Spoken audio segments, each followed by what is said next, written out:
Do you want to view prices and states in your local currency on FotMob?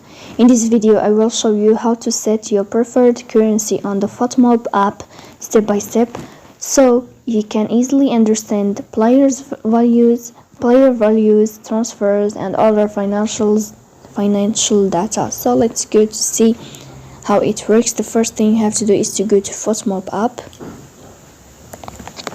In this page of FotMob, as you see, you will find these three dots on above, so you'll tap here. No, sorry, not here. Here down, you will click on these three lines of down on more. Then we'll go to settings, and after that, here in this page of settings, you will click on currency, and then you can start to choose your currency. Here in this window, you can choose any currency you want to use.